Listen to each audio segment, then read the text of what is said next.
So in this video, we're going to talk about yet another method for solving quadratic equations called the quadratic formula. Okay, so let's just do a little recap.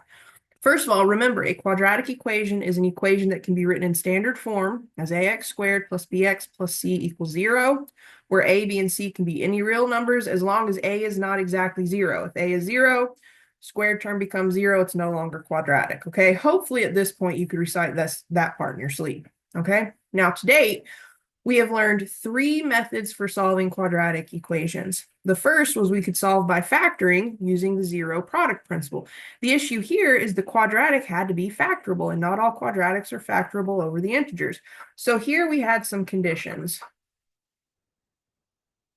Next, we learned to solve by the square root property. This one's really nice. If you can get the variable in an isolated term and then equal to a constant, you can just take the square root of both sides and solve.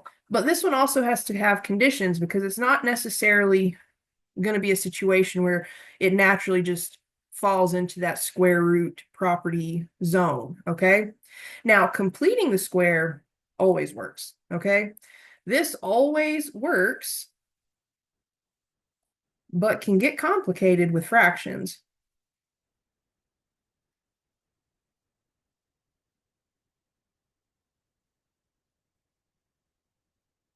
So far, again, we could factor and use the zero product principle, but you have to have the condition has to be that the quadratic is factorable, and that's not always the case. The square root property is really great as long as you have this variable that can be isolated in a single term squared. That's not always the case. Now, we can force the square root property to work by doing something called completing the square. Completing the square always works. You could always complete the square. However, it can get kind of complicated because there's a lot of work with weird fraction stuff. So that all leads us to the final method, which is the quadratic formula. Okay, the quadratic formula always works. Okay, now it's not always the quickest. Generally speaking, factoring is going to be your quickest method, but the quadratic equation or the quadratic formula always works. Okay, so this is a method. This should kind of be like your go-to. If you see something that is factorable really quick, factor. Okay, if you don't see that it's factorable, generally the quadratic formula is going to be your go-to. So the quadratic formula, it says the solutions of a quadratic equation in standard form, remember, ax squared plus bx plus c is 0, as long as a is not 0, is given by x equals negative b plus or minus the square root of b squared minus 4ac all over 2a. This is something that you should memorize. Okay, you're going to use it quite a bit between now and pre-calculus, so it's worth taking the time and the brain capacity to memorize the quadratic formula. Okay, so conditions, it always works, but the conditions for it to work, you need to be in standard form. That means you need to have your quadratic set equal to 0, and I always think it's best to have the a squared term positive, so set it equal to 0 in such a way that the squared term remains positive. And then you take the coefficient of the squared term, the linear term, and the constant, and you just fill those into this formula. Okay, simplifying it, not generally too bad. You could certainly have situations where radicals are going to be left in your answer, but we're an old pro at radicals, so that should not be a big deal. Okay, so we're just going to have one video for this worksheet, so let's go ahead and get to it. Okay, now when it comes to memorizing formulas, I think it is easiest to memorize them if you write the formula down, just empty. Just write the formula as is and then fill it in. Do that for every problem, and eventually you're going to get to the point where you don't have to look at the formula to rewrite it. Okay, so let's see. Example 1 says use the quadratic formula to solve each equation. So first, let's make sure our equation is in standard form. And for part A, it is. We have x squared minus 4x minus 32 equals 0. It's perfect. Okay. So what I like to do is I like to make note of what A, B, and C are. I like to just write them down, kind of get them in my brain. So I know that A is the coefficient of the square term. In this case, it's 1. B is the coefficient of the linear term. It is negative 4. And C is the constant, which is negative 32. And then if you're learning the quadratic formula for the first time, just keep writing it down every time you use it. So x equals negative b plus or minus the square root of b squared minus 4ac all over 2a. And then we're going to rewrite it again, filling in values for a, b, and c. So x equals, well, when we say negative b, what that really means is we want the opposite of b. So what is b? B is -4. What is the opposite of that? That would be +4. So be careful with your sign here. We want +4 plus or minus the square root. And here we just want regular old b. So b is -4. We want to square it, and then we're going to subtract 4 times a, which is 1, times c, which is -32. And then we're going to divide that by 2a. So that whole thing is divided by 2 times a. So that's going to be 2 times 1 in this case. And then we start simplifying. And the vast majority of the simplifying is going to be the stuff under the radical, which is called the discriminant. And there's more about the discriminant. We're not going to worry about it too much here. But you will, at some point in your math career, hear the discriminant. And it's just the stuff under the radical in the quadratic formula. Okay?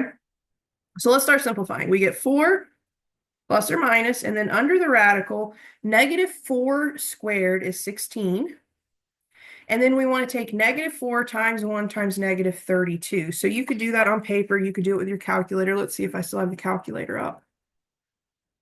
I think it's here. It is. Okay, so we want -4 times 1 times -32, and the signs absolutely matter, okay? So we get 128. So let's go back to our worksheet. And so we have 16 plus 128. So -4 times 1 times -32 becomes positive. So we're going to add 128. And then all of this is divided by 2. And then we just keep simplifying. So I get 4 plus or minus. Well, under the radical, 16 plus 128 happens to be 144. If you don't believe it, pause the video and go to your calculator. But 16 plus 128 is 144. That's still all divided by 2. And luckily, 144 is something we know how to deal with.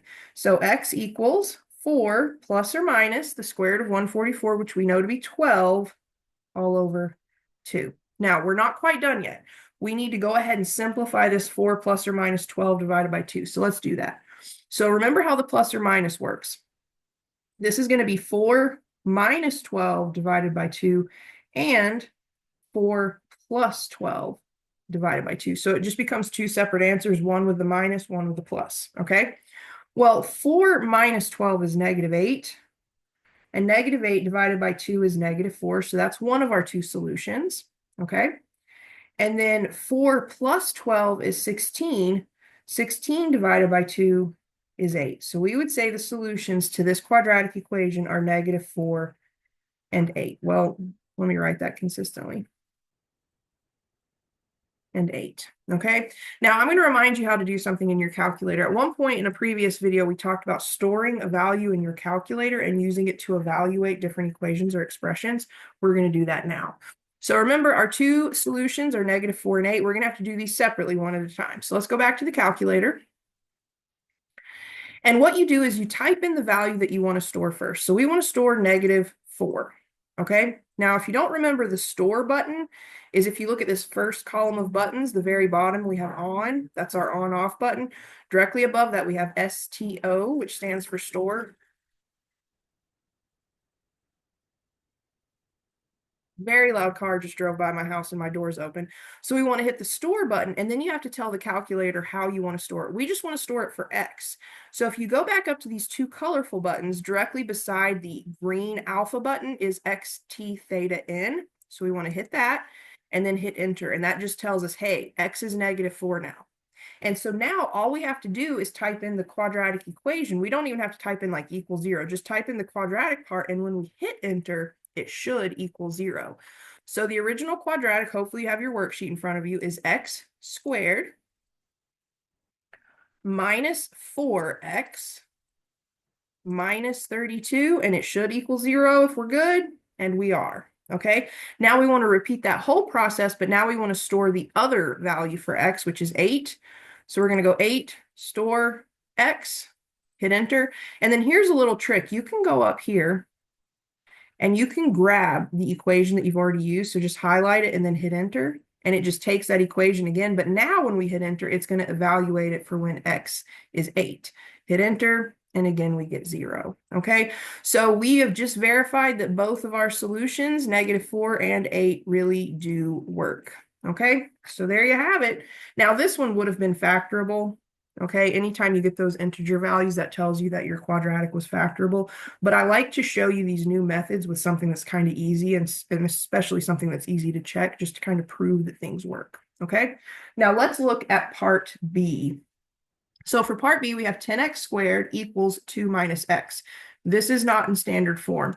And I want to put it in standard form. I like to leave the squared term positive. That's my personal preference. So I'm going to subtract a 2 and add an x to both sides.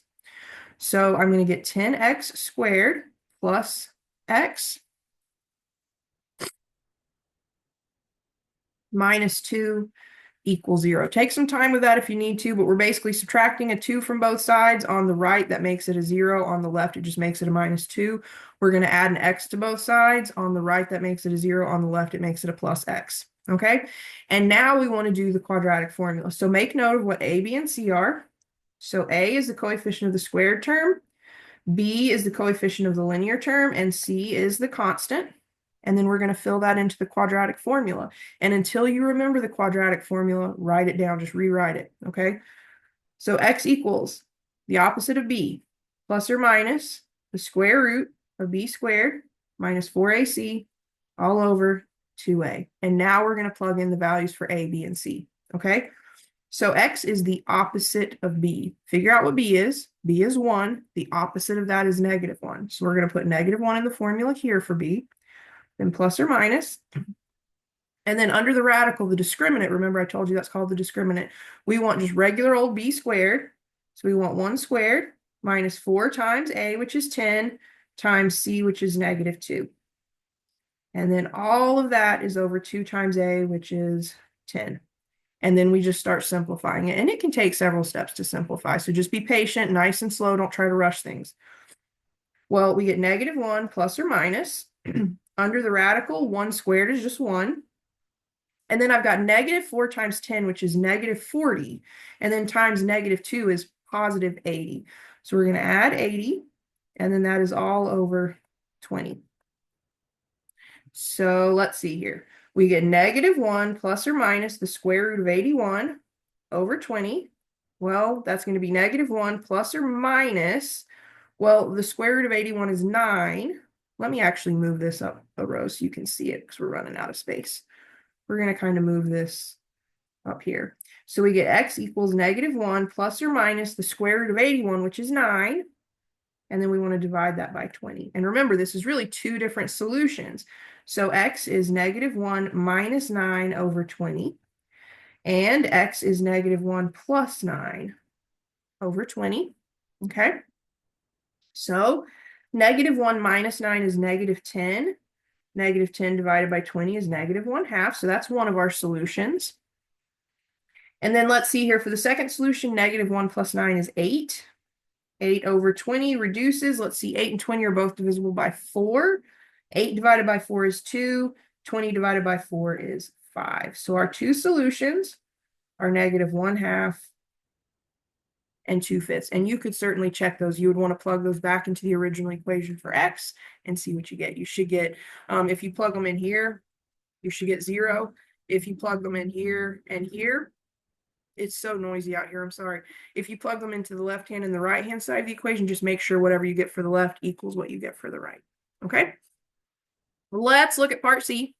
So part C, we have x squared minus 6x equals 13. This is not in standard form, but we can quickly get it in standard form by subtracting 13 from both sides. So the left-hand side is going to be x squared minus 6x minus 13. The right-hand side, 13 minus 13 is 0. So A, coefficient of the squared term is 1. B, the coefficient of x is -6. C, the constant is -13. Okay? So if you don't know the quadratic formula, write it down every time you use it until you just memorize it. So let's see, we get x equals -b plus or minus the square root of b squared minus 4ac all over 2a. And now we're going to rewrite it again, plugging in values for a, b, and c. So negative b is really asking us for the opposite of b. So figure out what b is in the formula. It is -6. The opposite of that is +6. So I'm going to plug in +6 here. And then under the radical, we just want regular old 6, which is -6, and we're going to square it.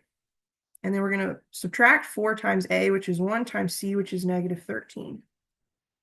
And then all of that, we're going to divide by 2a, which is 2 times 1. And then we just keep simplifying. You start simplifying the radical and just keep going from there, okay? So let's see, we get 6 plus or minus under the radical, -6 squared is 36. And we want to, let's see, -4 times 1 is -4. And then 4 times 13 is 52. So we get -4 times -13, which is +52. All of that is over 2. And then we just keep simplifying. So we get x equals 6 plus or minus the square root. Let's see, 36 plus 52 is 88. And that's all over 2. And now we have to simplify the square root of 88. Okay, so let's do a little work down here. 88 could be written as, let's see, 8 times 11. Let me get myself a teeny tiny bit more room. So 88 could be 8 times 11. 8 is 4 times 2 times 11. 4 is 2 times 2 times 2 times 11. Remember when we're, God almighty, it's so noisy outside. Now somebody's alarm's going off. Good, they got it. Okay, so we need 2 identical factors for something to come outside a square root. Well, we have that. We have 2 identical 2's right here. So this tells me a 2 comes outside the radical, but unfortunately this 2 and this 11, they don't have a buddy to pair up with. They have to stay under the radical.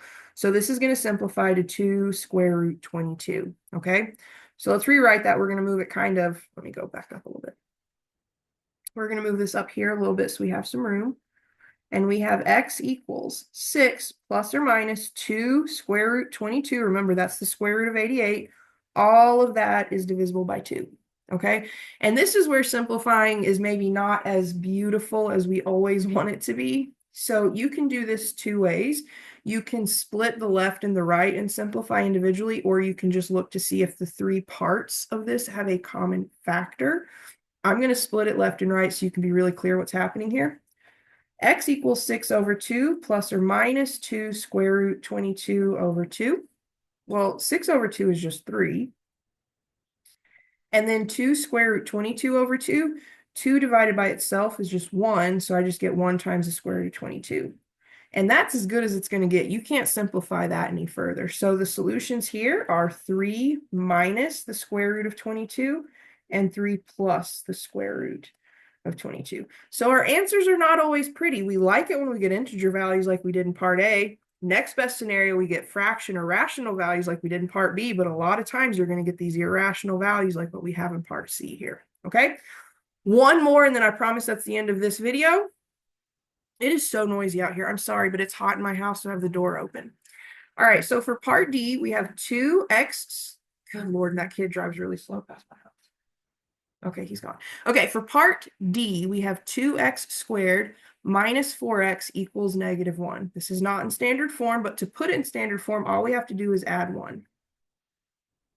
So let's see, that's going to be 2x squared minus 4x plus 1 equals 0, which is the format we want. A is always the coefficient of the squared term, so 2. B is the coefficient of x, so -4. And C is the constant, which is just 1. Now I'm going to rewrite the quadratic formula to help us remember it, and then we're going to rewrite it again, filling in values for A, B, and C. So remember, x is the opposite of b, plus or minus the square root of b squared minus 4ac all over 2a. And now we're going to rewrite it again, but this time a is going to be 2, b is -4, c is 1. So x equals the opposite of b. Remember, negative b just means the opposite of b. So b in our actual equation is -4. The opposite of that is +4. So we're going to go +4 plus or minus. Under the radical, we want just regular old b. So -4 squared minus 4 times a, which is 2, times c, which is 1. And then all of that is divided by 2 times a, which is 2. So 2 times 2. And we just start simplifying. So x is 4 plus or minus Well, -4 squared under the radical is just 16. And then -4 times 2 is 8. Or -8. So -4 times 2 is -8. -8 times 1 is -8. And then 2 times 2 is 4. So we get x equals 4 plus or minus the square root of 8 all over 4. So let's talk about the square root of 8. This one's not too bad. So 8, if you want to do the factor tree, you could certainly do the factor tree here. Or you could think, okay, well, 8 is really the square root of 4 times 2. And there's this thing called the product property for radicals that allows us to, or the product rule for radicals that allows us to take a single radical and break it up as the product of radicals. So this is really the square root of 4 times the square root of 2. And we know the square root of 4 is just 2. So this is really 2 square root 2. Okay, so let's move this up here.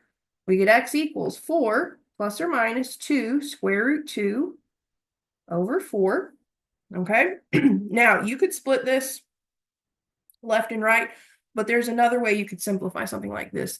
This is made up of 3 terms. There's the first term in the numerator, the second term in the numerator, and the third term, which is the term in the denominator. If all 3 of these terms have a common factor, you can just jump right to it and you can divide all 3 terms by that common factor. So let's say we do that. Notice that the numerator and denominator and the numerator has coefficients, we'll say, of 4 and 2. The denominator is just 4. 4s and 2s have common factors of 2. So 4 divided by 2 is 2. 4 divided by 2 is 2. 2 divided by 2 is 1. So we would simplify and say this is 2 plus or minus 1 times the square root of 2 over 2. And you could leave it like this if you wanted to. If you wanted to split it, you would take 2 over 2 plus or minus the square root of 2 over 2. Well, 2 over 2 simplifies to just 1. And then the square root of 2 over 2 is just the square root of 2 over 2. So I don't really care which method, but if you type one version into My Math Lab and it's like you've got the right answer, but in the wrong format, try the other method. So I'm going to say that we have 2 minus the square root of 2 over 2, comma 2 plus the square root of 2 over 2.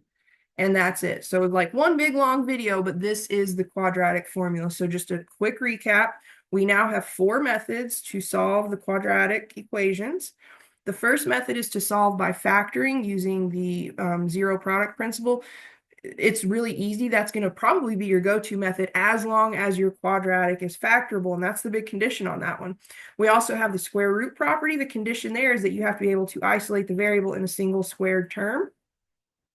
The condition is it has to be able to be isolated. The variable has to be isolated in such a way. And that generally isn't going to happen unless we do something called completing the square. Completing the square works no matter what. The issue is the coefficient on the square term really does have to be 1. If the coefficient is not on the square term is not 1, it can get really complicated by creating all this work with fractions. So even though completing the square always works, it can be complex sometimes. It can get a little, it'll get a little messy at times. The quadratic formula, it can get messy a little bit too, but students tend to prefer the quadratic formula over completing the square. Both are lovely. You need to know both. I would say when it comes to solving quadratics, our go-to methods are factoring and the quadratic formula, but you still need to know the completing the square method because when we talk about circles in pre-calculus, you have to know completing the square, okay? So all methods are great. All methods have pros and cons, but you need to know them, okay? Make sure you focus on especially factoring and the quadratic formula.